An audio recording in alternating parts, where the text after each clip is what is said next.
नमस्कार दोस्तों, मैं हूं बेनाम। आज की कहानी है बंजारन चुड़ैल की। मानो कोई अनदेखा भय हवा में घुल गया हो। घनी काली घटाओं ने आकाश को इस कदर ढक रखा था कि चांद का एक टुकड़ा भी झांक न सके। सिर्फ बिजली की कड़कड़ाहट और उसके बाद होने वाली हल्की बारिश की बूंदें ही उस नीरव सन्नाटे को तोड़ रही थीं, जो हर गुजरते पल के साथ गहराता जा रहा था। शहर के बाहरी छोर पर स्थित प्राचीन जंगल, जिसे सदियों से अमावस वन के नाम से जाना जाता था, आज पहले से कहीं अधिक भयावह लग रहा था। इस जंगल की कहानियां बच्चों को डराने के लिए नहीं, बल्कि वयस्कों की रातों की नींद हराम करने के लिए जानी जाती थी। कहा जाता था कि यहाँ किसी पुरानी बंजारन चुड़ैल का साया मंडराता है, जिसकी मोहब्बत इतनी बेइंतहा थी कि मौत भी उसे मिटा न सकी। इंस्पेक्टर आर्यन, शहर के सबसे तेज तर्रार और तार्किक पुलिस अधिकारियों में से एक, अपने जीप की हेडलाइट्स की मंद रोशनी में आगे बढ़ रहे थे। उनकी आंखों में थकान थी, लेकिन उनका दृढ़ निश्चय अभी भी अडिग था। यह कोई सामान्य मामला नहीं था। पिछले कुछ हफ्तों से अमावस वन के आसपास से लगातार लोग गायब हो रहे थे, और हर गायबी के पीछे एक अजीब पैटर्न था। सभी गायब होने वाले युवा थे, और उनका आखिरी संपर्क अमावस की रात को ही हुआ था। आर्यन को उन पुराने किस्सों पर कभी विश्वास नहीं था जो गांव के बुजुर्ग सुनाया करते थे। उनके लिए हर रहस्य का एक वैज्ञानिक समाधान होता था, हर अपराध के पीछे एक मानव दिमाग होता था। लेकिन इस बार मामला कुछ और ही था। उनकी जीप हिचकोले खाती हुई उस टूटी हुई पगडंडी पर आगे बढ़ रही थी, जो अमावस वन की ओर जाती थी। सड़क के किनारे लगे पेड़ों की काली छायाएं किसी विशालकाय राक्षस की तरह लग रही थीं, जो उन्हें निगलने को तैयार हों। हवा में एक अजीब सी दुर्गंध थी, जैसे कोई पुरानी मिट्टी और सड़े हुए पत्तों की गंध जो रूह को कंपा दे। अचानक उनकी जीप के सामने कुछ चमकता हुआ दिखाई दिया। आर्यन ने तेजी से ब्रेक लगाया और जीप को रोक दिया। दिल की धड़कनें तेज हो गईं। यह एक पुराना जंग लगा हुआ लॉकेट था, जो शायद किसी राहगीर से गिर गया था। उन्होंने उसे उठाया। लॉकेट के ऊपर एक अजीबोगरीब आकृति बनी हुई थी, जो किसी प्राचीन प्रतीक जैसी लग रही थी, और उसके अंदर एक धुंधली तस्वीर थी। एक युवा लड़की, जिसके होंठों पर एक रहस्यमयी मुस्कान थी, और उसकी आंखें ऐसी थीं जैसे वे 1000 साल पुराने राज अपने अंदर समेटे हों। आर्यन को एक अजीब सी ठंडक महसूस हुई, जो बाहर की बारिश से ज्यादा गहरी थी। वह जानते थे कि यह कोई सामान्य लॉकेट नहीं है, और इसका अमावस वन के रहस्य से जरूर कोई संबंध है। उन्होंने लॉकेट को अपनी जेब में रखा और फिर से जीप स्टार्ट की, लेकिन इस बार उन्हें लगा जैसे कोई उन्हें देख रहा है, उनकी हर हरकत पर नजर रख रहा है। जीप की हेडलाइट्स के दायरे से बाहर पेड़ों के पीछे कुछ हिलता हुआ महसूस हुआ। उन्होंने टॉर्च निकाली और उस दिशा में रोशनी डाली, लेकिन वहां कुछ भी नहीं था, सिवाय घने अंधेरे और पेड़ों की सरसराहट के। क्या यह सिर्फ उनकी कल्पना थी या सच में कुछ था? आर्यन उस जगह पहुंचे जहां से आखिरी पीड़ित, एक युवा ट्रेकर रोहित, गायब हुआ था। यह जंगल के ठीक बीच में एक छोटा सा साफ मैदान था, जहां रोहित का कैंप लगा हुआ था। कैंप पूरी तरह से अस्त व्यस्त था। बिखरे हुए बर्तन, उलझी हुई रस्सियां और एक अधजली आग, लेकिन रोहित का कोई निशान नहीं था। आर्यन ने अपनी टीम को चारों ओर फैलने का आदेश दिया और खुद जमीन पर पड़े निशानों की जांच करने लगे। मिट्टी गीली थी और उस पर कुछ अजीब निशान थे, जैसे किसी बड़े जानवर के पंजे, लेकिन इतने बड़े और असामान्य कि किसी भी झांत जानवर से मेल न खाते हों। और फिर उन्हें एक और चीज मिली, एक पुराना हाथ से बना हुआ कड़ा। यह वही कड़ा था जो लॉकेट में मौजूद लड़की ने पहन रखा था। आर्यन के माथे पर चिंता की लकीरें गहरी हो गईं। यह महज संयोग नहीं हो सकता था। उन्होंने कड़े को उठाया। जैसे ही उनकी उंगलियां खड़े से टकराईं, उन्हें एक तीखी भयानक ऊर्जा का एहसास हुआ, जैसे किसी अदृश्य बिजली का झटका लगा हो। उनके दिमाग में एक पल के लिए हजारों पुरानी तस्वीरें दौड़ गईं। एक वीरान गांव, जलते हुए घर और एक अकेली औरत की चीख, जिसकी आंखों में अथाह पीड़ा थी। यह सिर्फ एक पल का भ्रम था, लेकिन इसने आर्यन को अंदर तक झकझोर दिया। उन्हें लगा जैसे कोई उन्हें चेतावनी दे रहा हो, उन्हें इस रहस्य से दूर रहने के लिए कह रहा हो। आर्यन ने अपने वॉकी टॉकी पर टीम से संपर्क करने की कोशिश की, लेकिन सिर्फ खड़खड़ाहट की आवाज आ रही थी। सिग्नल पूरी तरह से चला गया था। तभी जंगल के अंदर से एक धीमी, उदास धुन सुनाई दी।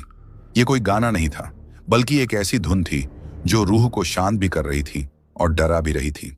आर्यन ने अपनी टॉर्च उस दिशा में घुमाई जहां से आवाज आ रही थी। पेड़ों के घने झुरमुट के पीछे उन्हें एक पुरानी जीर्ण शीर्ण झोपड़ी दिखाई दी। झोपड़ी इतनी पुरानी थी कि ऐसा लग रहा था कि वह कभी भी ढह सकती है। उसकी छत पर काई जमी हुई थी और उसकी टूटी हुई खिड़कियां किसी खाली आंखों की तरह लग रही थी जो उन्हें घूर रही हों। उस झोपड़ी से ही वह रहस्यमयी धुन आ रही थी। आर्यन को एक अजीब सी प्रेरणा महसूस हुई, जैसे कोई अदृश्य शक्ति उन्हें उस ओर खींच रही हो। वह जानते थे कि उन्हें वहां नहीं जाना चाहिए, लेकिन उनकी जिज्ञासा उन्हें रोक नहीं पाई। धीरे धीरे, कदम दर कदम, वह उस झोपड़ी की ओर बढ़ने लगे। बारिश अब तेज हो चुकी थी और हवा में नमी बढ़ गई थी। हर पत्ता, हर टहनी एक रहस्यमयी फुसफुसाहट कर रही थी, जैसे वे उन्हें अंदर जाने से रोक रहे हों। जैसे ही आर्यन झोपड़ी के करीब पहुंचे, धुन और भी तेज हो गई और उन्हें लगा जैसे कोई उनके कानों में फुसफुसा रहा हो। यह एक औरत की आवाज थी जो कुछ कह रही थी, लेकिन शब्द अस्पष्ट थे। उन्होंने झोपड़ी के अंदर झांकने की कोशिश की, लेकिन अंधेरा इतना घना था कि कुछ भी दिखाई नहीं दे रहा था। उन्होंने हिम्मत करके दरवाजे पर हाथ रखा। दरवाजा किसी प्राचीन लकड़ी से बना था और छूने पर बेहद ठंडा महसूस हुआ। एक हल्की सी धक्का देते ही दरवाजा चरमराते हुए खुल गया। अंदर का दृश्य आर्यन को हिला देने वाला था। झोपड़ी के बीचों बीच एक पुरानी चारपाई पर एक औरत लेटी हुई थी। उसके बाल बिखरे हुए थे और उसका चेहरा आधा अंधेरे में था।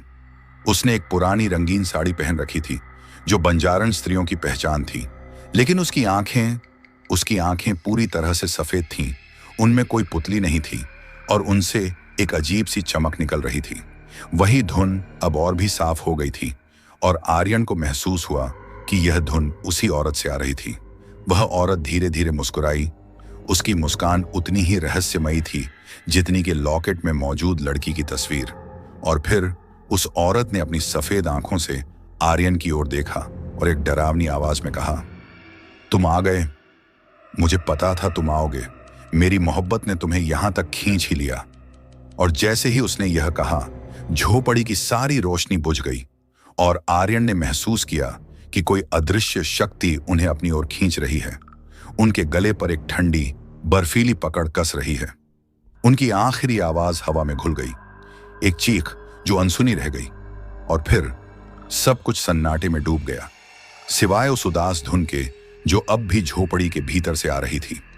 इंस्पेक्टर आर्यन की आंखें जब खुलीं तो उनके दिमाग में सबसे पहले पिछले पल की यादें कौंधी। वो सफेद आंखें, वो डरावनी मुस्कान और वो बर्फीली पकड़ जो उनके गले को जकड़ रही थी। उन्होंने तेजी से सांस ली, जैसे कोई पानी में डूबने के बाद पहली सांस ले रहा हो। उनका शरीर दर्द से कराह रहा था और ऐसा लग रहा था जैसे हर हड्डी टूट चुकी हो। आसपास देखा तो पाया कि वे अभी भी उसी झोपड़ी के अंदर हैं, लेकिन इस बार दिन का उजाला झोपड़ी की टूटी फूटी खिड़कियों से अंदर आ रहा था। बाहर से पक्षियों के चहचहाने की आवाज आ रही थी और बारिश पूरी तरह थम चुकी थी। यह सब इतना सामान्य लग रहा था कि आर्यन को लगा शायद उन्होंने सिर्फ एक बुरा सपना देखा है। लेकिन उनकी जेब में रखा जंग लगा लॉकेट और कड़ा उन्हें याद दिला रहा था कि यह कोई सपना नहीं, बल्कि एक भयावह हकीकत थी। उनके गले पर अब भी एक हल्की सी जलन थी और जब उन्होंने उसे छुआ तो महसूस हुआ कि वहां एक गहरा नीला निशान पड़ चुका था, ठीक उसी जगह जहां उस रात अदृश्य पकड़ ने उन्हें जकड़ा था। आर्यन ने उठने की कोशिश की, लेकिन उनका सिर चकरा गया। उन्होंने अपने वॉकी टॉकी की ओर देखा जो पास ही पड़ा था, लेकिन वह पूरी तरह से निष्क्रिय था। सिग्नल की कोई गुंजाइश नहीं थी। उन्होंने अपने मोबाइल की जांच की, वह भी मृत पड़ा था, मानो इस जंगल ने हर आधुनिक संचार माध्यम को निगल लिया हो। उन्होंने मुश्किल से खुद को संभाला और झोपड़ी से बाहर आए। बाहर का नजारा दिन के उजाले में भी उतना ही डरावना लग रहा था जितना रात के अंधेरे में। पेड़ों की डालियां ऐसे झुकी हुई थीं जैसे किसी ने उन्हें हमेशा के लिए उदासी में मोड़ दिया हो। हवा में अभी भी वही पुरानी सड़ी हुई गंध थी जो अब और भी ज्यादा तीखी लग रही थी। आर्यन ने अपने आसपास देखा। उनकी जीप जहां खड़ी थी वह अब दिखाई नहीं दे रही थी। वह इस बात से स्तब्ध थे, क्या रात में कोई जीप चुरा ले गया या फिर वह किसी और जगह आ गए थे। उन्हें याद था कि वह झोपड़ी जंगल के बीच में थी, लेकिन अब उन्हें ऐसा लग रहा था जैसे वे जंगल के किसी ऐसे हिस्से में आ गए हों जहां कोई इंसान कभी नहीं आया हो। हर तरफ खामोशी थी, सिर्फ हवा की सरसराहट और पत्तों की आवाज। आर्यन ने दिशा का अनुमान लगाने की कोशिश की, लेकिन चारों तरफ एक ही जैसी हरियाली और पेड़ों का घना घेरा था। उन्हें लगा जैसे जंगल उन्हें अपने अंदर खींच रहा है, हर कदम उन्हें और गहराई में ले जा रहा है। अचानक उन्हें एक पुरानी पगडंडी दिखाई दी जो पेड़ों के बीच से होकर गुजर रही थी। यह कोई साफ रास्ता नहीं था, बल्कि ऐसा लग रहा था जैसे सदियों से कोई इस रास्ते पर न चला हो। लेकिन आर्यन के पास कोई और विकल्प नहीं था। उन्होंने उस पगडंडी पर चलना शुरू कर दिया, हर कदम पर सतर्क रहते हुए। चलते चलते आर्यन को लगा जैसे वे किसी अदृश्य दीवार से टकरा गए हों। उन्हें अचानक अपनी टीम की याद आई। रात में वे कहाँ थे? क्या वे भी किसी मुसीबत में फंसे थे या उन्हें छोड़कर चले गए थे? इन सवालों ने उनके दिमाग में तूफान खड़ा कर दिया। जैसे ही वे कुछ दूर आगे बढ़े, उन्हें कुछ अजीबोगरीब आकृतियां दिखाई दी जो पेड़ों पर लटकी हुई थीं। पहले तो उन्हें लगा कि यह सिर्फ पत्तों का भ्रम है, लेकिन जैसे ही वे करीब पहुंचे, उनकी रूह कांप उठी। ये इंसानी आकार की पुतलियां थीं जो पुराने कपड़े और जंगली घास से बनी हुई थीं। उनके चेहरों पर डरावने अजीबोगरीब निशान बने हुए थे, जैसे किसी प्राचीन जादू टोने का हिस्सा हो। कुछ पुतलियों के हाथों में पुरानी हड्डियां थीं और कुछ की आंखों में सूखे फूल जड़े हुए थे। यह सब देखकर आर्यन को लगा जैसे वे किसी प्राचीन कब्रिस्तान में आ गए हों। उन्हें याद आया गांव के बुजुर्गों की कहानियां, जहां वे बंजारण चुड़ैल के जादू टोने और उसके भयानक कारनामों का जिक्र करते थे। क्या ये पुतलियां उसी का काम थीं? और इन पुतलियों का मतलब क्या था? क्या वे किसी तरह की चेतावनी थीं या किसी और रस्म का हिस्सा? आर्यन ने एक पुतली को छूने की हिम्मत की, लेकिन जैसे ही उनकी उंगली पुतली से टकराई, पुतली चरमराकर गिर पड़ी और उसमें से एक काली सूखी हुई चीज निकली, एक छोटा सा मानव हृदय जैसा आकार। आर्यन ने घबराकर पीछे हटे। उन्हें लगा जैसे जंगल की हर चीज, हर पेड़, हर पत्ता उन्हें घूर रहा हो, उनका मजाक उड़ा रहा हो।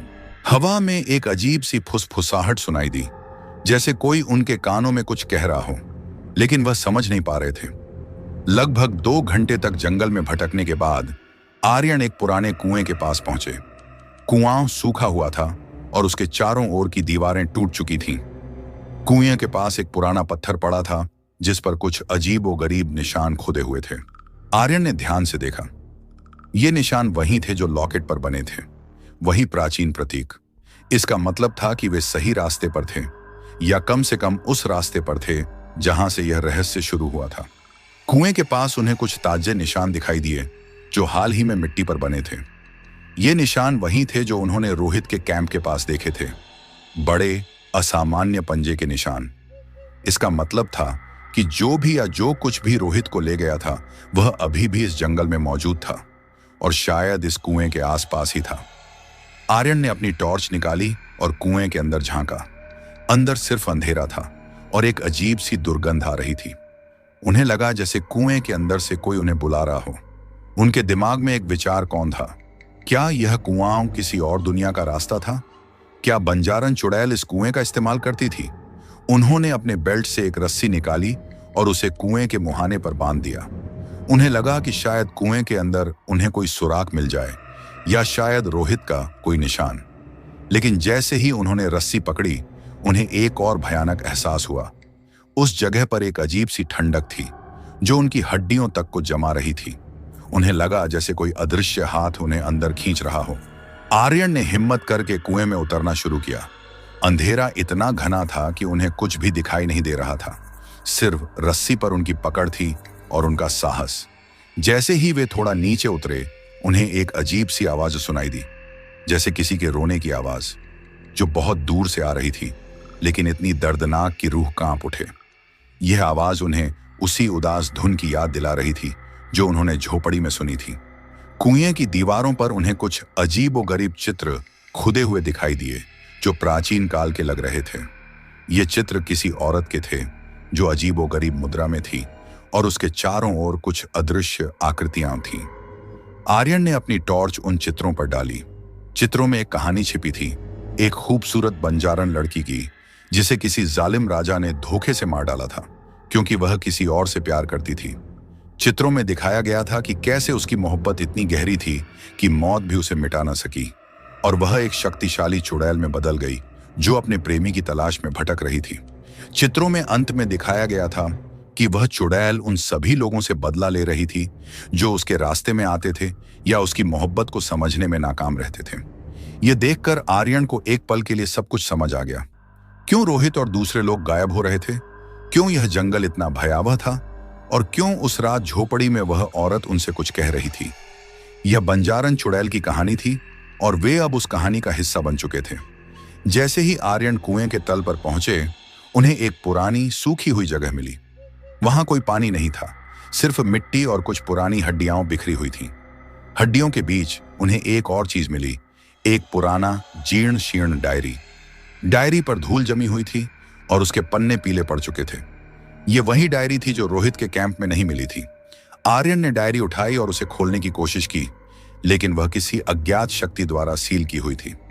डायरी पर भी वही प्राचीन प्रतीक बना हुआ था जो लॉकेट और कड़े पर था। आर्यन को लगा जैसे यह डायरी ही इस पूरे रहस्य की चाबी है और इसमें वह सब कुछ लिखा होगा जो उन्हें जानना जरूरी था। अचानक उन्हें कुएं के ऊपर से एक तेज हवा जैसी सरसराहट सुनाई दी, जैसे कोई बहुत तेजी से नीचे आ रहा हो। आर्यन ने ऊपर देखा, लेकिन कुछ भी दिखाई नहीं दिया। सिर्फ एक काली छाया थी जो तेजी से उनकी ओर बढ़ रही थी। उन्हें लगा जैसे कोई अदृश्य शक्ति उन्हें घेर रही हो और इस बार वह भाग नहीं सकते थे। उन्होंने डायरी को कसकर पकड़ा और उनके दिमाग में एक ही बात थी, उन्हें किसी भी तरह इस डायरी को खोलना था, इससे पहले कि बहुत देर हो जाए। वह जानते थे कि यह बंजारन चुड़ैल की अंतिम चाल थी और उन्हें इससे बचना था। काली छाया उनके बहुत करीब आ चुकी थी और आर्यन ने महसूस किया कि उनके शरीर की सारी ऊर्जा खत्म हो रही थी। उनकी सांसें तेज हो गईं और उनका दिल जोर से धड़कने लगा। उन्हें लगा जैसे अब उनका अंत निश्चित था।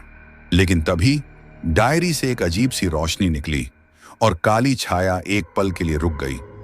क्या यह डायरी उन्हें बचा सकती थी?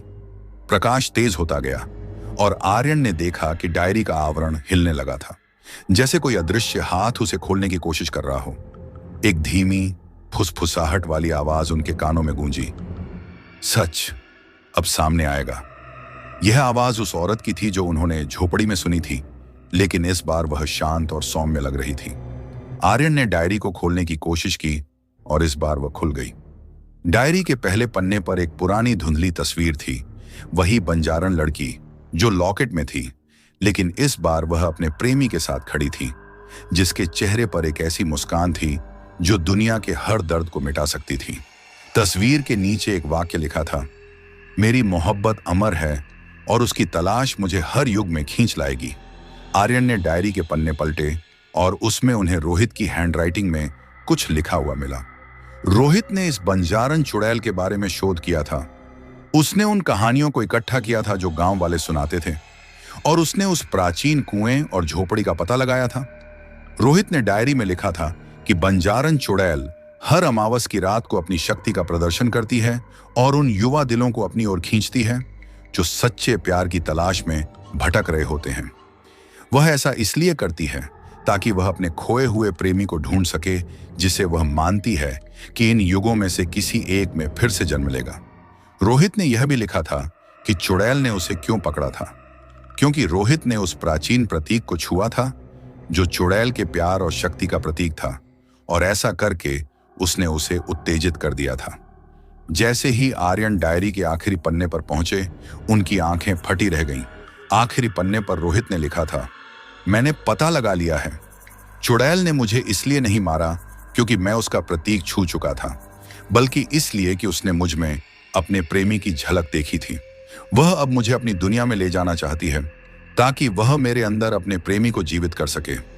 लेकिन एक तरीका है, एक ही तरीका है जिससे उसे रोका जा सकता है। वह है उसकी मोहब्बत की याद को मिटाना।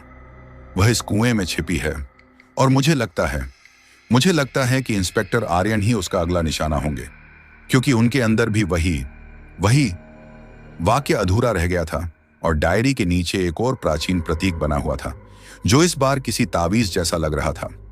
आर्यन ने डायरी को कसकर पकड़ा। काली छाया फिर से उनकी ओर बढ़ रही थी और इस बार वह पहले से कहीं ज्यादा तेज थी। उन्हें लगा जैसे यह चुड़ैल ही थी जो अब उन्हें अपना अगला शिकार बनाने आ चुकी थी। उनकी आंखों के सामने रोहित की लिखी हुई बातें घूम रही थीं। इंस्पेक्टर आर्यन ही उसका अगला निशाना होंगे, क्योंकि उनके अंदर भी वही। लेकिन क्या वही? रोहित क्या लिखना चाहता था? आर्यन ने लॉकेट और कड़े को छुआ और उन्हें लगा जैसे उनके अंदर एक अजीब सी ऊर्जा भर गई हो। क्या वे चुड़ैल के प्रेमी की झलक थे? क्या यह बंजारण चुड़ैल की बेइंतहा मोहब्बत का ही कमाल था कि वह उन्हें यहां तक खींच लाई थी? उनके पास अब बहुत कम समय बचा था। काली छाया ने उन्हें पूरी तरह से घेर लिया था और आर्यन ने महसूस किया कि वे अब हवा में उठने लगे थे। उन्हें लगा जैसे वे किसी अदृश्य दुनिया में खींचे जा रहे हों। उनके दिमाग में सिर्फ एक ही बात थी, उस तावीज का रहस्य और रोहित ने जो अधूरा वाक्य छोड़ा था उसे समझना। क्या वे बच पाएंगे? और क्या वे उस बंजारन चुड़ैल की बेइंतहा मोहब्बत के रहस्य को सुलझा पाएंगे इससे पहले कि वह उन्हें पूरी तरह से निगल ले? यह सवाल अब आर्यन की जान से भी ज्यादा अहम था, क्योंकि उन्हें पता था कि इस जंगल से बाहर निकलने का रास्ता सिर्फ और सिर्फ उस चुड़ैल के अतीत में छिपा था और उनका अगला कदम उन्हें या तो आजादी की ओर ले जाएगा या फिर हमेशा के लिए उस बंजारन की बेइंतहा मोहब्बत का हिस्सा बना देगा। कुएं के तल से जब इंस्पेक्टर आर्यन को उस काली छाया ने अपनी बर्फीली गिरफ्त में लिया तो उन्हें लगा जैसे उनके शरीर का हर अणु बिखर रहा हो, जैसे वे समय और स्थान की सीमाओं को तोड़कर किसी अनजानी दुनिया में खींचे जा रहे हों। हवा में एक तीखी मीठी गंध फैल गई थी, रक्त और गुलाब का एक अजीब मिश्रण जो उनकी इंद्रियों को सुन्न कर रहा था। उनकी आंखों के सामने रंग, आकार और धुंधली छवियां तेजी से घूमने लगी, जैसे वे किसी भयानक भंवर में फंस गए हों। उन्हें अपनी टीम के चेहरे याद आए, शहर की व्यस्त सड़कें, और फिर सब कुछ एक काले अथाह शून्य में विलीन हो गया। जब उनकी आंखें खुलीं तो वे एक बिल्कुल अलग जगह पर थे। यह कोई कुएं का तल नहीं था, न ही वह घनी झोंपड़ी। वे एक विशाल प्राचीन गुफा के भीतर थे, जिसकी दीवारें किसी चिकनी काली चट्टान से बनी थीं और उन पर सैकड़ों हजारों साल पुराने प्रतीक खुदे हुए थे। इन प्रतीकों में वही आकृति बार बार उभर रही थी जो लॉकेट और डायरी पर थी। एक उलझी हुई बेल जिसमें एक दिल और एक सर्प आपस में गूंथे हुए थे। गुफा की छत से पानी की बूंदें टपक रही थीं, जिनकी आवाज उस सन्नाटे को और भी गहरा कर रही थी जो हर तरफ पसरा हुआ था। हवा में अभी भी वही मीठी तीखी गंध थी, लेकिन अब उसमें मिट्टी और नमी की एक अजीब सी बांस भी घुल गई थी। आर्यन ने अपने शरीर पर ध्यान दिया। उन्हें अब कोई दर्द महसूस नहीं हो रहा था, लेकिन एक अजीब सी शून्यता थी, जैसे उनका अपना शरीर अब उनका न रहा हो। उनकी जेब में अभी भी डायरी, लॉकेट और कड़ा मौजूद था, उनकी एकमात्र उम्मीद। गुफा के बीचों बीच एक विशाल चमकता हुआ क्रिस्टल था जो किसी अदृश्य रोशनी से प्रकाशित हो रहा था। उसकी चमक इतनी तेज थी कि आंखों को चुभ रही थी, लेकिन उसमें एक अजीब सी शांति भी थी, जैसे वह सदियों के राज अपने अंदर समेटे हुए हों। क्रिस्टल के चारों ओर एक वृत्त बना हुआ था, जिसमें सूखे हुए फूलों की पंखुड़ियां, कुछ जड़ी बूटियां और जानवरों की हड्डियां बिखरी पड़ी थीं। यह देखकर आर्यन के मन में एक भयानक विचार कौंधा। क्या यह कोई अनुष्ठान की जगह थी? क्या वे यहां किसी और शिकार को लाने वाले थे? जैसे ही उन्होंने क्रिस्टल की ओर एक कदम बढ़ाया, उन्हें एक दर्दनाक धीमी आवाज सुनाई दी। तुम आ गए मेरे प्रेम। यह वही आवाज थी जो उन्होंने झोपड़ी में सुनी थी, लेकिन इस बार इसमें एक अजीब सा दर्द और व्याकुलता थी। आर्यन ने देखा कि क्रिस्टल के ठीक सामने जमीन पर एक महिला आकृति धुंधली सी दिखाई दी। यह वही बंजारन चुड़ैल थी, लेकिन इस बार वह अपनी पूरी शक्ति में लग रही थी। उसके बाल हवा में लहरा रहे थे, उसकी आंखें पहले से कहीं ज्यादा सफेद और चमकदार थीं, और उसके शरीर से एक नीली रोशनी निकल रही थी जो गुफा को और भी भयावह बना रही थी। उसकी उंगलियां लंबी और पतली थीं, और उन पर पुराने चांदी के छल्ले थे, जिन पर भी वही प्राचीन प्रतीक खुदे हुए थे। चुड़ैल ने धीरे धीरे अपना हाथ आर्यन की ओर बढ़ाया। तुम आ गए मेरे मोहन, सदियों बाद मैंने तुम्हें पहचान लिया। उसकी आवाज में एक ऐसी तड़प थी जो आर्यन के दिल को छू गई, भले ही वे उस पल भयानक डर में डूबे हुए थे। आर्यन को लगा जैसे कोई अदृश्य शक्ति उन्हें उसकी ओर खींच रही हो। उनके दिमाग में रोहित की डायरी का अधूरा वाक्य घूम रहा था, क्योंकि उनके अंदर भी वही क्या वह सचमुच उस चुड़ैल के प्रेमी की झलक थे? क्या यह एक भयानक भ्रम था या एक हकीकत जो उनके सोचने समझने की शक्ति से परे थी। चुड़ैल ने बोलना शुरू किया और उसकी आवाज गुफा की दीवारों पर गूंजने लगी, जो एक कहानी नहीं बल्कि एक युगों पुरानी यादों का झरना था। मैं मोहनी थी, इस जंगल की बंजारन जो अपनी आजादी और प्रेम के लिए जीती थी। मेरा मोहन, मेरा प्रेमी, इस राज्य का राजकुमार था जिसने मेरे लिए अपना सब कुछ त्यागने का वादा किया था। हमारी मोहब्बत इतनी गहरी थी कि पहाड़ों ने हमें देखा, नदियों ने हमारी गवाही दी और तारों ने हमें आशीर्वाद दिया। लेकिन यह संसार प्रेम को कहां समझता है। राजा को हमारी मोहब्बत मंजूर नहीं थी। उसने मोहन को धोखे से मार डाला और मुझे इस जंगल में मरने के लिए छोड़ दिया, यह सोचकर कि मेरी आत्मा भी उसके साथ खत्म हो जाएगी। लेकिन उन्हें नहीं पता था कि मेरी मोहब्बत इतनी बेइंतहा थी कि मौत भी उसे मिटा ना सकी। मेरी आत्मा भटकती रही, क्रोध और दर्द में जलती रही, जब तक कि इस अमावस वन की गहरी ऊर्जा ने मुझे शक्ति नहीं दी। मैंने एक चुड़ैल का रूप ले लिया, लेकिन मेरी मोहब्बत नहीं मरी। मैं हर युग में अपने मोहन की तलाश करती रही, हर उस दिल में उसे ढूंढती रही जिसमें सच्ची मोहब्बत की चिंगारी थी।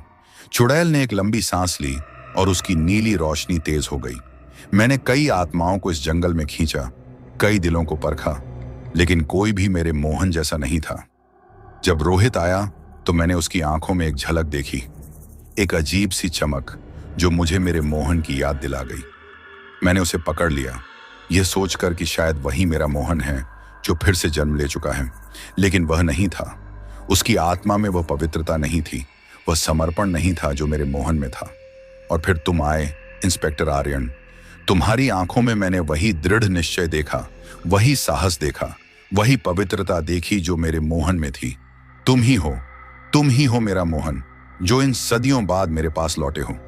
आर्यन को एक झटका लगा।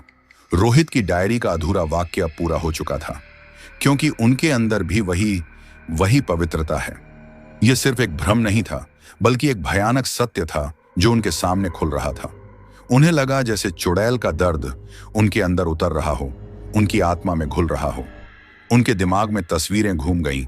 एक राजकुमार जो मोहिनी के साथ जंगलों में घूम रहा था, अपनी मोहब्बत का इजहार कर रहा था, और फिर एक राजा का धोखेबाज चेहरा और राजकुमार की दर्दनाक मौत। ये सिर्फ कल्पनाएं नहीं थीं, बल्कि ऐसी यादें थीं जो उनकी अपनी लगने लगी थीं। क्या वे सचमुच उस राजकुमार के पुनर्जन्म थे? क्या यह सब सिर्फ एक भयानक खेल था जो समय ने उनके साथ खेला था? चुड़ैल ने अपने हाथ से क्रिस्टल को छुआ और क्रिस्टल से एक और तेज रोशनी निकली, जिसने गुफा को पूरी तरह से प्रकाशित कर दिया। मैं तुम्हें अपनी दुनिया में ले जाना चाहती हूं मोहन, जहां हम फिर से एक साथ होंगे, जहां कोई राजा, कोई दुनिया हमें अलग नहीं कर पाएगी। उसकी आवाज में अब एक अजीब सी लालसा थी, जो डरावनी होने के साथ साथ दुखद भी थी। आर्यन को पता था कि अगर वे उसकी बात मान लेते हैं तो वे हमेशा के लिए इस गुफा में फंस जाएंगे, इस चुड़ैल की मोहब्बत के गुलाम बन जाएंगे। उन्हें रोहित की डायरी में लिखी आखिरी बात याद आई। एक ही तरीका है जिससे उसे रोका जा सकता है, वह है उसकी मोहब्बत की याद को मिटाना। लेकिन मोहब्बत की याद को कैसे मिटाया जा सकता था? क्या यह संभव था? आर्यन ने अपनी जेब में हाथ डाला और रोहित की डायरी निकाली। उन्होंने तेजी से पन्ने पलटे, उस तावीज वाले आखिरी पन्ने पर नजर डाली।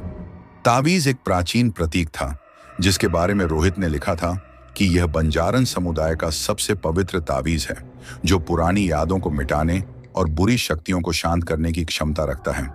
लेकिन इसका उपयोग सिर्फ शुद्ध आत्मा वाला व्यक्ति ही कर सकता है। क्या वह शुद्ध आत्मा थे? और अगर वह थे भी, तो इसे कैसे सक्रिय किया जाए? तभी गुफा के बाहर से एक तेज आवाज सुनाई दी। इंस्पेक्टर आर्यन, आप कहां हैं? यह उनकी टीम के सदस्य कांस्टेबल रवि की आवाज थी। रवि और उनकी टीम आर्यन की तलाश में जंगल में घुस चुके थे और किसी तरह इस गुफा तक पहुंच गए थे। चुड़ैल की आंखों में एक पल के लिए क्रोध दिखाई दिया। उसने रवि की आवाज सुनी थी और उसे यह बाहरी हस्तक्षेप पसंद नहीं आया। उसने अपनी नीली रोशनी को और भी तेज किया और गुफा की दीवारें कांपने लगीं। आर्यन के पास अब बहुत कम समय बचा था। उन्हें डायरी में लिखे उस तावीज को समझना था और उसे सक्रिय करना था, इससे पहले कि चुड़ैल उनकी टीम को भी अपना शिकार बना ले। चुड़ैल ने अपना हाथ रवि की दिशा में उठाया और रवि की आवाज अचानक कट गई, जैसे किसी ने उसे बीच में ही रोक दिया हो। आर्यन को पता था कि रवि खतरे में है। उन्होंने तावीज वाले पन्ने पर ध्यान केंद्रित किया। डायरी में एक छोटा सा नोट था। तावीज को सक्रिय करने के लिए उसे उस चीज से स्पर्श करें जो आपकी आत्मा से जुड़ी हो, और उस प्राचीन मंत्र का जाप करें जो इस डायरी के पहले पन्ने पर छिपा है। आर्यन ने तेजी से डायरी का पहला पन्ना खोला। वहां एक धुंधली तस्वीर के नीचे एक छोटा सा, लगभग अदृश्य मंत्र लिखा हुआ था।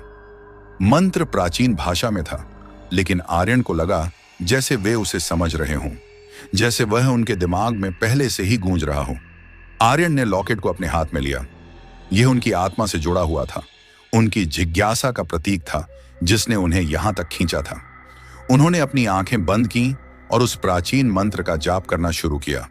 उनकी आवाज गुफा में गूंजने लगी, और जैसे ही उन्होंने मंत्र का पहला शब्द कहा, तावीज वाले पन्ने से एक हल्की सी रोशनी निकली जो धीरे धीरे लॉकेट में समाहित होने लगी। चुड़ैल ने यह देखा और क्रोध से चीख उठी, नहीं, तुम ऐसा नहीं कर सकते। तुम मुझे मेरे मोहन से अलग नहीं कर सकते। उसने अपनी पूरी शक्ति आर्यन पर केंद्रित कर दी और एक काली बर्फीली ऊर्जा उनकी ओर बढ़ने लगी।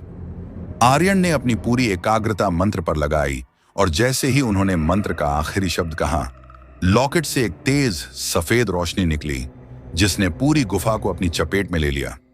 चुड़ैल की नीली रोशनी उस सफेद रोशनी के सामने फीकी पड़ गई, और वह दर्द से चीख उठी, जैसे कोई अदृश्य तीर उसके दिल में घुस गया हो। उसकी आकृति धुंधली होने लगी और उसकी आंखों से नीले आंसू बहने लगे। वह धीरे धीरे पीछे हटने लगी। उसकी शक्ति क्षीण हो रही थी। आर्यन ने महसूस किया कि उनके अंदर की वो पुरानी यादें, वो दर्द, सब कुछ धीरे धीरे खत्म हो रहा था, जैसे किसी ने उनकी आत्मा से एक पुराना बोझ हटा दिया हो। सफेद रोशनी धीरे धीरे शांत हो गई और गुफा में फिर से अंधेरा छा गया। जब आर्यन ने अपनी आंखें खोली तो चुड़ैल की आकृति पूरी तरह से गायब हो चुकी थी। सिर्फ गुफा के बीचों बीच चमकता हुआ क्रिस्टल बचा था जो अब मंद रोशनी दे रहा था। आर्यन ने अपनी सांस ली। उनका शरीर अब हल्का महसूस हो रहा था, जैसे वे किसी गहरे सपने से जागे हों।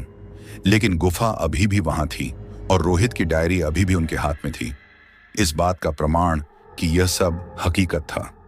उन्होंने गुफा से बाहर निकलने का रास्ता ढूंढा और इस बार उन्हें कोई अदृश्य शक्ति रोक नहीं रही थी। वे गुफा से बाहर निकले और उन्हें रवि और उसकी टीम की आवाज सुनाई दी जो अब करीब आ चुके थे। रवि ने उन्हें देखा और राहत की सांस ली। सर, आप ठीक तो हैं? हम कब से आपको ढूंढ रहे हैं। आर्यन ने रवि की ओर देखा और उनके चेहरे पर एक अजीब सी शांति थी।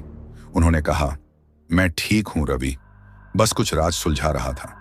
लेकिन उनके दिमाग में एक सवाल अब भी गूंज रहा था। क्या चुड़ैल सचमुच खत्म हो गई थी? क्या उसकी मोहब्बत की याद मिट गई थी? जब वे वापस शहर की ओर लौट रहे थे, आर्यन ने एक बार फिर रोहित की डायरी खोली, उस तावीज वाले पन्ने पर नजर डाली। मंत्र के नीचे एक छोटा सा, लगभग अदृश्य वाक्य और लिखा हुआ था, यादें मिट सकती हैं लेकिन मोहब्बत कभी नहीं मरती, वह सिर्फ अपना रूप बदलती है।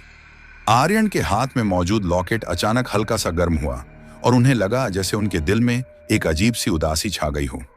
उन्होंने खिड़की से बाहर देखा। अमावस वन अब दूर क्षितिज पर सिर्फ एक काली परछाई की तरह लग रहा था, लेकिन आर्यन को पता था कि उस जंगल में अभी भी बहुत कुछ अनसुलझा है। क्या चुड़ैल सचमुच नहीं मरी थी? क्या उसकी मोहब्बत ने कोई और रूप ले लिया था? और अगर ऐसा था तो क्या वह फिर से वापस आएगी अपने मोहन की तलाश में? यह सवाल अब आर्यन को सोने नहीं देगा। अमावस वन से लौटने के बाद इंस्पेक्टर आर्यन ने बाहरी दुनिया में कदम रखा तो उन्हें लगा जैसे वे किसी दूसरे ग्रह से लौटे हों। शहर की चमकदार रोशनी, गाड़ियों का शोरगुल और लोगों की चहल पहल उन्हें अजीब और कृत्रिम सी लग रही थी। उनके साथी कांस्टेबल रवि और बाकी टीम उन्हें सकुशल देखकर राहत महसूस कर रहे थे, लेकिन उनकी आंखों में अभी भी आर्यन के प्रति एक अजीब सा डर और संदेह था। उन्होंने आर्यन की गले पर पड़े नीले निशान को देखा। उनकी आंखों में रात भर की थकान और एक अनकही कहानी थी जिसे कोई भी समझना नहीं चाहता था। आर्यन ने अपनी रिपोर्ट में अमावस वन के अंदर हुई घटनाओं का विवरण दिया। रोहित की डायरी, बंजारन चुड़ैल, कुएं के अंदर का रहस्यमय तावीज और उस पर लिखा मंत्र।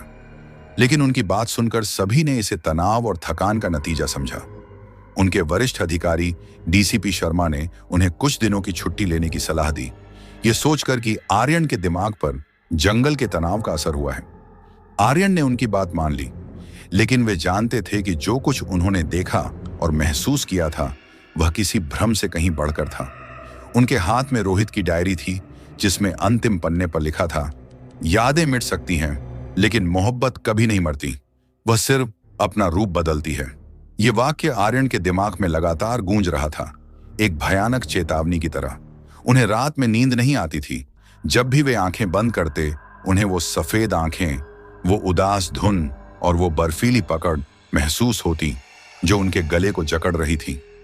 उनके गले का निशान अब भी हल्का सा दर्द करता था, एक स्थायी अनुस्मारक के रूप में। आर्यन ने अपनी छुट्टी के दौरान भी जांच जारी रखी। उन्हें महसूस हो रहा था कि यह खतरा अभी टला नहीं है। उन्होंने अपनी पुरानी फाइलों को खंगाला, उन सभी लोगों के केस निकाले जो पिछले कुछ महीनों में शहर से गायब हुए थे। उनमें से ज्यादातर युवा थे और उनका गायब होना किसी भी तार्किक पैटर्न में फिट नहीं बैठ रहा था। पुलिस ने इन मामलों को आमतौर पर घर से भागने या व्यक्तिगत कारणों से जोड़कर बंद कर दिया था, लेकिन आर्यन ने अब उन सभी मामलों को एक अलग नजरिए से देखना शुरू किया। उन्हें एक अजीब सा पैटर्न मिला। हर गायबी से पहले गायब होने वाले व्यक्ति के जीवन में एक भावनात्मक उथल-पुथल थी, खासकर प्रेम संबंधों को लेकर।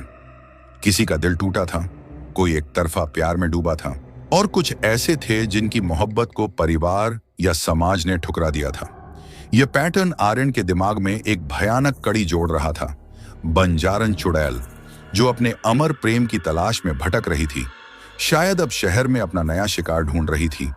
उन दिलों को निशाना बना रही थी जिनमें प्रेम की कसक थी। लेकिन कैसे? अमावस वन से इतनी दूर, शहर के बीचों बीच? यह सवाल उन्हें परेशान कर रहा था। उन्हें लगने लगा था कि चुड़ैल ने सिर्फ अपना ठिकाना नहीं, बल्कि अपनी रणनीति भी बदल ली है, और अब वह किसी नए, ज्यादा भयावह रूप में सामने आ रही है। कुछ दिनों बाद शहर में अजीबोगरीब घटनाएं होने लगी। सबसे पहले एक युवा संगीतकार था जो अपनी प्रेमिका के धोखे से बेहद दुखी था। एक दिन वह अचानक गायब हो गया। अपार्टमेंट से सिर्फ उसकी गिटार मिली और उस पर वही प्राचीन प्रतीक बना हुआ था जो आर्यन ने लॉकेट और डायरी पर देखा था। यह प्रतीक किसी ने काले रंग से बनाया था जो अभी भी गीला था। पुलिस ने इसे आत्महत्या का मामला मानकर अनदेखा कर दिया, लेकिन आर्यन जानते थे कि यह कुछ और था। फिर एक कवयित्री लापता हो गई जो अपनी कविताओं में एक तरफा प्यार और बिछोह का दर्द लिखती थी। उसके घर से भी कुछ नहीं मिला, सिवाय एक पुराने डायरी के पन्ने के जिस पर एक कविता लिखी थी, तेरी यादों में मेरा जिस्म जल रहा है, ऐ मेरे प्रेमी तू कहाँ है? और उसके ठीक नीचे वही प्राचीन प्रतीक। शहर में एक अजीब सा डर फैलने लगा था। लोग रात में अकेले निकलने से डरने लगे थे, खासकर वे युवा जो प्रेम में थे या जिनका दिल टूटा था। आर्यन ने चुपचाप इन मामलों की जांच शुरू की। उन्होंने पाया कि हर मामले में गायब होने वाले व्यक्ति के आसपास एक अजीब सी मीठी तीखी गंध महसूस की गई थी, वही गंध जो उन्होंने अमावस वन की गुफा में महसूस की थी। यह कोई संयोग नहीं हो सकता था। चुड़ैल अपना रूप बदल सकती थी, लेकिन उसकी पहचान नहीं बदल सकती थी। आर्यन ने एक पुरानी लाइब्रेरियन सुमति देवी से संपर्क किया, जो प्राचीन इतिहास और लोक कथाओं की विशेषज्ञ थी। सुमति देवी एक शांत और बूढ़ी महिला थी, जिनकी आंखों में ज्ञान की गहरी चमक थी। आर्यन ने उन्हें रोहित की डायरी और लॉकेट दिखाया और उन्हें अमावस वन में हुई पूरी घटना बताई। सुमति देवी ने ध्यान से डायरी देखी, खासकर उस ताबीज वाले पन्ने और अंतिम वाक्य पर। उनकी आंखों में एक अजीब सी चमक आई जो भय से ज्यादा आश्चर्य की थी। बंजारन चुड़ैल, अमर प्रेम, यह सिर्फ एक कहानी नहीं इंस्पेक्टर, यह एक बहुत पुरानी भयानक सच्चाई है। उन्होंने आर्यन को समझाया कि प्राचीन बंजारन समुदाय में कुछ ऐसे लोग होते थे जिनके पास असीमित प्रेम शक्ति होती थी। अगर उनके प्रेम को धोखा दिया जाता या छीन लिया जाता तो उनकी आत्मा इतनी शक्तिशाली हो जाती थी कि वे अपने प्रेम को वापस पाने के लिए किसी भी हद तक जा सकते थे, यहां तक कि अमर होकर भी। उन्होंने बताया कि ताबीज सिर्फ यादों को मिटाता नहीं, बल्कि ऊर्जा को स्थानांतरित करता है। यह ताबीज, इंस्पेक्टर, सुमति देवी ने कहा, किसी की यादें मिटाता नहीं, बल्कि उन्हें एक स्थान से दूसरे स्थान पर स्थानांतरित करता है। जब आपने उसे सक्रिय किया तो आपने चुड़ैल की अपने प्रेमी से जुड़ी यादों को मिटाया नहीं, बल्कि उन्हें किसी और जगह शायद किसी और आयाम में भेज दिया, और उसकी प्रेम ऊर्जा जो अमर है अब अपना नया रूप ढूंढ रही है। सुमति देवी ने बताया कि मोहब्बत कभी नहीं मरती, वह सिर्फ अपना रूप बदलती है। का मतलब यह है कि चुड़ैल की प्रेम ऊर्जा अब किसी भौतिक रूप में नहीं, बल्कि किसी और सूक्ष्म रूप में मौजूद है, जो लोगों के भावनात्मक और मानसिक स्तर पर काम कर रही है। वह अब उन दिलों में प्रवेश कर रही है जो प्रेम में डूबे हैं या जो प्रेम के अभाव में पीड़ित हैं। वह उनकी भावनाओं को अपने वश में कर रही है, उन्हें अपने प्रेमी के लिए एक नए वाहन के रूप में तैयार कर रही है। यह सुनकर आर्यन के रोंगटे खड़े हो गए। इसका मतलब था कि चुड़ैल अब एक अमूर्त शक्ति बन चुकी थी, जिसे पुलिस के सामान्य तरीकों से रोकना असंभव था। वह अब किसी को शारीरिक रूप से गायब नहीं कर रही थी, बल्कि उनकी आत्मा को अपने वश में कर रही थी। और सबसे भयानक बात यह थी कि वह लोगों को अपनी इच्छा से नहीं, बल्कि उनके प्रेम के दर्द का इस्तेमाल करके वश में कर रही थी। आर्यन ने पूछा, तो क्या वह मेरे अंदर अपने प्रेमी को जीवित करने की कोशिश कर रही थी? सुमति देवी ने अपनी आंखें बंद की और गहरी सांस ली। संभव है इंस्पेक्टर, आपके अंदर वह पवित्रता और दृढ़ निश्चय है जो उसके प्रेमी में था। वह शायद आप में अपना मोहन देख रही थी, और अब जब उसने आपको नहीं पाया तो वह शहर के अन्य प्रेम पीड़ितों को निशाना बना रही है। आर्यन ने इस बात पर विचार किया।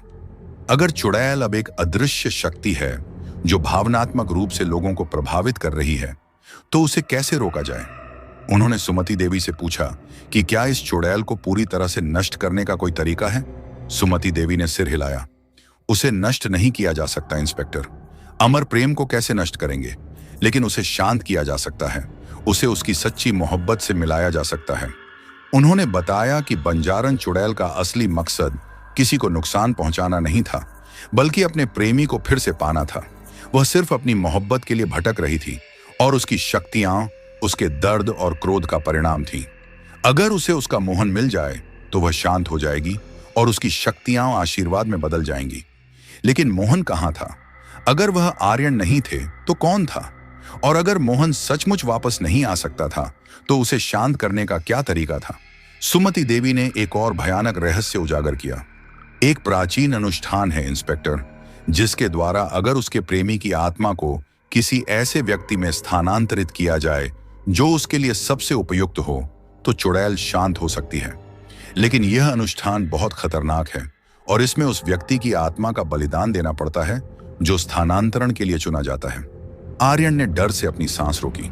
तो क्या चुड़ैल शहर के उन प्रेम पीड़ितों को इसलिए निशाना बना रही थी ताकि वह उनमें से किसी एक को अपने मोहन का नया वाहन बना सके? आर्यन ने शहर में हुई नई गायबियों और अजीबोगरीब घटनाओं को बारीकी से देखना शुरू किया। उन्होंने पाया कि हर गायबी से पहले उस व्यक्ति के व्यवहार में एक अजीब सा बदलाव आया था। वे अचानक किसी एक व्यक्ति के प्रति जुनूनी हो जाते थे, या किसी पुरानी मोहब्बत को लेकर पागल हो जाते थे, फिर चाहे वह व्यक्ति उन्हें छोड़ ही क्यों न गया हो। उनकी आंखों में एक अजीब सी चमक आ जाती थी जो आर्यन को चुड़ैल की आंखों की याद दिलाती थी। ये लोग धीरे धीरे अपनी वास्तविक पहचान खोते जा रहे थे, और उनके अंदर किसी और की आत्मा का अंश बढ़ता जा रहा था। यह सब देखकर आर्यन के अंदर एक भयानक डर फैल गया। चुड़ैल अब सिर्फ लोगों को गायब नहीं कर रही थी, बल्कि उन्हें अपने प्रेमी के लिए एक खाली पात्र बना रही थी। वह इंसानी आत्माओं को अपने अमर प्रेम का हथियार बना रही थी। आर्यन ने महसूस किया कि उनके पास अब बहुत कम समय है। अगर चुड़ैल एक सूटेबल होस्ट ढूंढ लेती है तो वह अपने मोहन को फिर से जीवित कर देगी, लेकिन इसके साथ ही एक निर्दोष आत्मा का बलिदान हो जाएगा, और शहर पर एक ऐसा आतंक छा जाएगा जिसे रोकना असंभव होगा। उन्हें किसी भी तरह उस अनुष्ठान को रोकना था और चुड़ैल को शांत करना था, इससे पहले कि बहुत देर हो जाए। आर्यन अपने दफ्तर लौट आए और उन्होंने मेज पर रोहित की डायरी और लॉकेट रखा। उनके दिमाग में सुमति देवी की बातें गूंज रही थीं। उन्होंने लॉकेट को उठाया। लॉकेट अब पहले से ज्यादा गर्म लग रहा था और उसमें से एक हल्की सी नीली रोशनी निकल रही थी।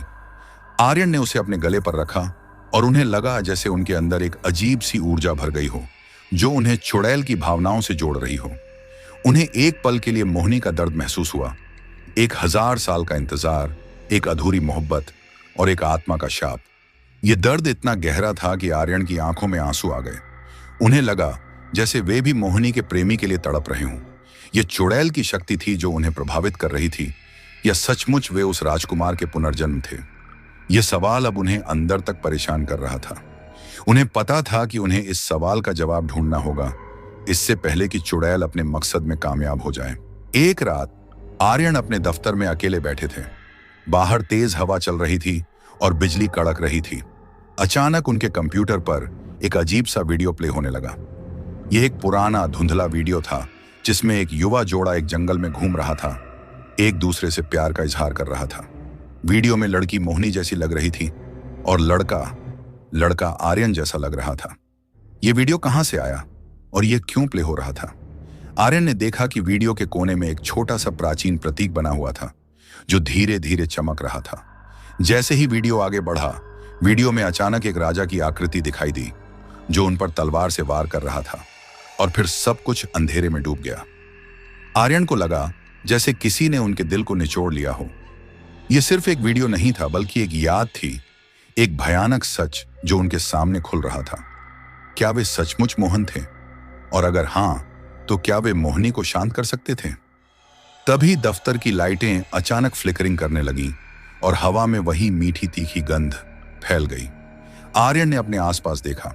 उनके दफ्तर की दीवारों पर वही प्राचीन प्रतीक चमकने लगे थे जो अब तेजी से घूम रहे थे। उन्हें लगा जैसे कोई उन्हें देख रहा हो, उनके हर कदम पर नजर रख रहा हो। उनके सामने मेज पर रखा लॉकेट और डायरी अचानक चमकने लगे।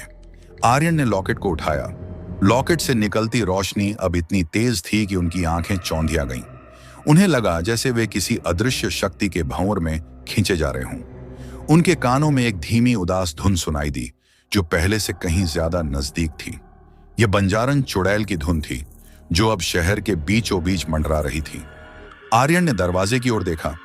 दरवाजा धीरे धीरे अपने आप खुलने लगा था और बाहर के अंधेरे से एक काली छाया उनके दफ्तर में प्रवेश कर रही थी।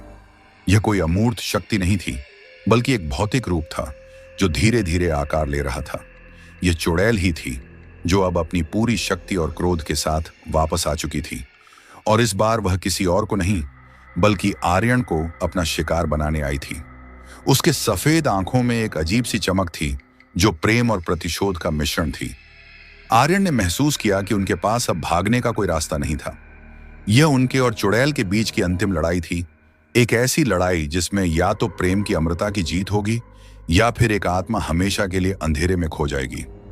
क्या वे इस भयानक रात से बच पाएंगे?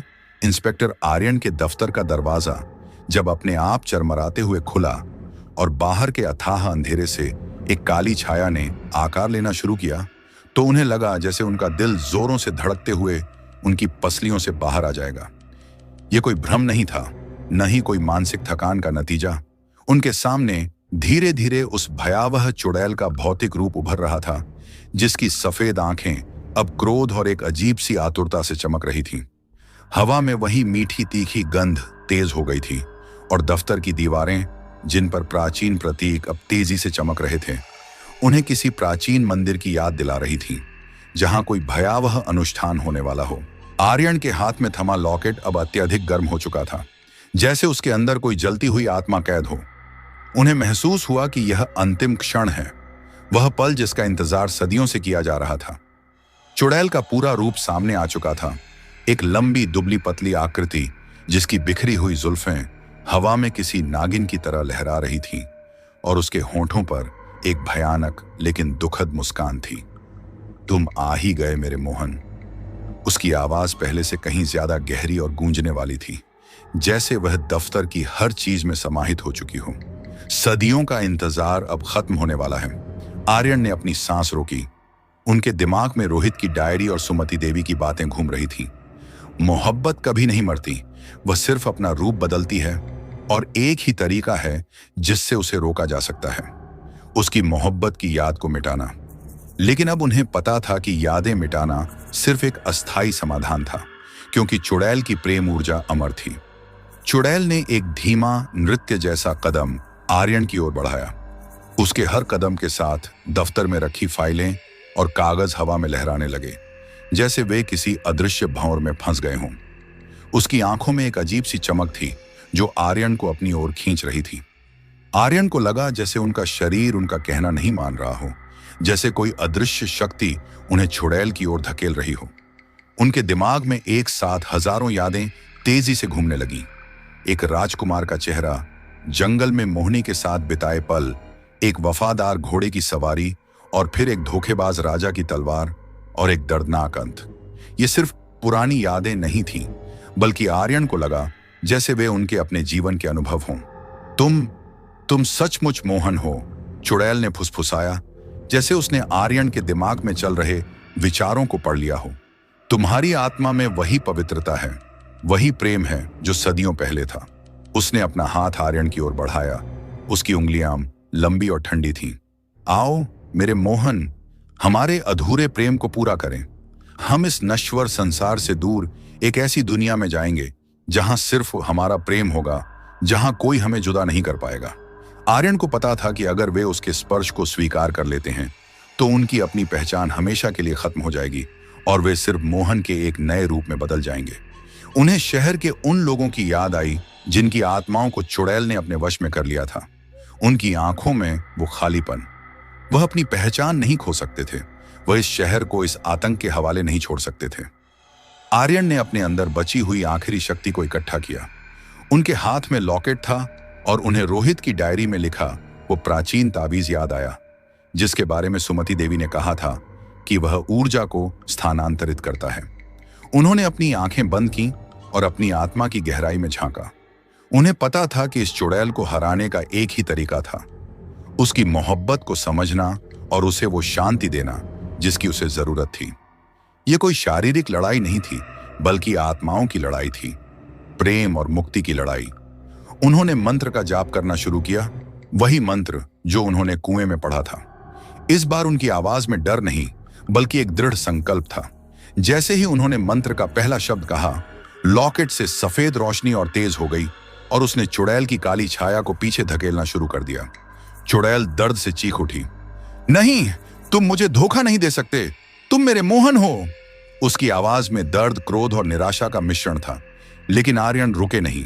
उन्होंने मंत्र का जाप करते हुए लॉकेट को अपने दिल के पास कसकर पकड़ा। उन्हें याद आया सुमति देवी की बात। अगर उसे उसका मोहन मिल जाए तो वह शांत हो जाएगी और उसकी शक्तियां आशीर्वाद में बदल जाएंगी। लेकिन मोहन कौन था? क्या वह सचमुच आर्यन ही थे? आर्यन ने मंत्र का जाप करते हुए अपनी आंखें खोली और चुड़ैल की आंखों में देखा। उनकी आंखों में अब डर नहीं, बल्कि करुणा थी। मैं तुम्हें जान गया हूं मोहिनी, आर्यन ने कहा। उनकी आवाज में एक अजीब सी कंपन थी। मैं तुम्हारा मोहन हूं और मैं जानता हूं कि तुम क्या चाहती हो। तुम शांति चाहती हो, मुक्ति चाहती हो, लेकिन तुम इसे गलत तरीके से ढूंढ रही हो। मेरा अंत हो चुका है मोहिनी। तुम मुझे अतीत से वापस नहीं ला सकती, लेकिन तुम अपनी मोहब्बत को एक नया जीवन दे सकती हो। एक ऐसा जीवन जो प्रेम और शांति से भरा हो, न कि दर्द और प्रतिशोध से। आर्यन ने लॉकेट को चुड़ैल की ओर बढ़ाया। यह तावीज, यह तुम्हें मुक्ति देगा मोहिनी। यह तुम्हें मेरे साथ फिर से जोड़ेगा, लेकिन उस तरीके से नहीं जैसा तुम सोच रही हो। यह तुम्हें एक नई शुरुआत देगा, एक ऐसा भविष्य जहां तुम्हारा प्रेम किसी को दुख नहीं देगा, बल्कि उसे आशीर्वाद देगा। आर्यन ने लॉकेट को चुड़ैल के माथे पर रखा। जैसे ही लॉकेट का स्पर्श हुआ, एक तेज सफेद रोशनी निकली जिसने पूरे दफ्तर को अपनी चपेट में ले लिया। चुड़ैल दर्द से चीखी, लेकिन इस बार उसकी चीख में क्रोध नहीं, बल्कि एक अजीब सी मुक्ति थी। उसकी पूरी आकृति प्रकाश में समाहित हो गई और दफ्तर की दीवारें, जिन पर प्राचीन प्रतीक चमक रहे थे, अब शांत हो गईं। मीठी तीखी गंध पूरी तरह से खत्म हो गई थी।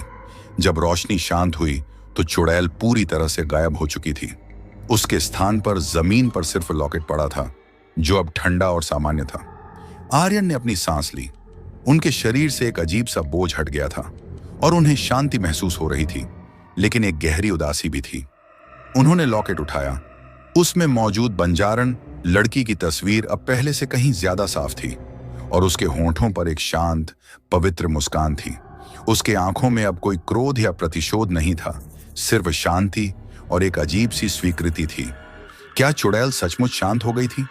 क्या उसकी मोहब्बत को मुक्ति मिल गई थी? अगले दिन शहर में एक अजीब सी शांति थी। पिछले कुछ हफ्तों से गायब हुए सभी लोग अचानक अपने अपने घरों में वापस आ गए थे। वे सब भ्रमित थे।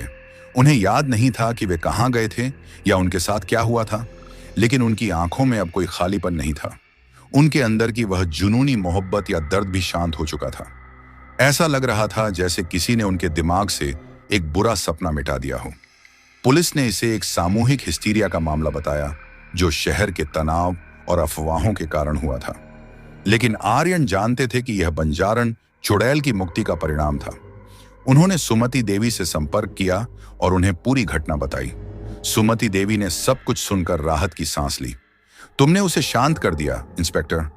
तुमने उसे वही दिया जिसकी उसे सदियों से तलाश थी, मुक्ति। उसका प्रेम अब किसी को नुकसान नहीं पहुंचाएगा, बल्कि एक आशीर्वाद बन जाएगा। उन्होंने समझाया कि तावीज ने चुड़ैल की प्रेम ऊर्जा को उसके प्रेमी की आत्मा के साथ पुनः संयोजित कर दिया था, और इस बार उस प्रेम को एक नया शुद्ध रूप मिला था, जो अब इस दुनिया को सकारात्मक रूप से प्रभावित करेगा। आर्यन अपने दफ्तर में वापस लौटे। शहर अब सामान्य हो चुका था। उन्होंने रोहित की डायरी खोली और आखिरी पन्ने पर नजर डाली। यादें मिट सकती हैं, लेकिन मोहब्बत कभी नहीं मरती। वह सिर्फ अपना रूप बदलती है। इस बार इस वाक्य का मतलब उन्हें पूरी तरह से समझ में आ गया था। मोहब्बत वाकई कभी नहीं मरती। वह सिर्फ अपना रूप बदलती है, कभी एक बंजारन चुड़ैल के शाप के रूप में, तो कभी एक मुक्तिदायक आशीर्वाद के रूप में। आर्यन ने लॉकेट को देखा। उसमें मोहिनी की तस्वीर अब भी थी, लेकिन उसके होंठों पर एक नई शांत मुस्कान थी। उन्हें लगा जैसे मोहिनी की आत्मा ने शांति पाली हो, लेकिन उनके दिमाग में एक सवाल अभी भी गूंज रहा था। क्या वह सचमुच मोहन थे? और अगर हाँ, तो क्या उनके अंदर मोहन की आत्मा का कोई अंश अब भी था? उन्हें अब भी कभी कभी रात में एक पुरानी धुन सुनाई देती थी, एक उदास लेकिन शांत धुन, जो उन्हें अमावस वन और बंजारन चुड़ैल की बेइंतहा मोहब्बत की याद दिलाती थी। उन्हें पता था कि कुछ रहस्य ऐसे होते हैं जो कभी पूरी तरह सुलझते नहीं, और कुछ प्रेम कहानियां ऐसी होती हैं जिनका अंत कभी नहीं होता, बल्कि वे सिर्फ अपना रूप बदलकर इतिहास में अमर हो जाती हैं। इंस्पेक्टर आर्यन ने खिड़की से बाहर देखा। शहर अब अपनी सामान्य दिनचर्या में लौट चुका था, लेकिन उन्हें पता था कि अमावस वन का रहस्य हमेशा उनके साथ रहेगा, एक ऐसी निशानी बनकर कि प्रेम की शक्ति, चाहे वह कितनी भी विकृत क्यों ना हो, कभी खत्म नहीं होती। ये कहानी सिर्फ एक अपराध की नहीं थी, बल्कि प्रेम, बलिदान और शाप की एक अमर गाथा थी, जो अब हमेशा के लिए उनके दिल में बस चुकी थी। कहानी भले ही खत्म हो गई हो, लेकिन रहस्य और रोमांच का सिलसिला जारी रहेगा। अगर आपको यह कहानी पसंद आई तो कृपया इस वीडियो को लाइक करना न भूलें। ऐसे ही और रोमांचक कहानियों के लिए हमारे चैनल को सब्सक्राइब करें और अपनी राय हमें कमेंट्स में जरूर बताएं। आपकी प्रतिक्रिया हमारे लिए बहुत मायने रखती है। फिर मिलेंगे एक नई कहानी के साथ।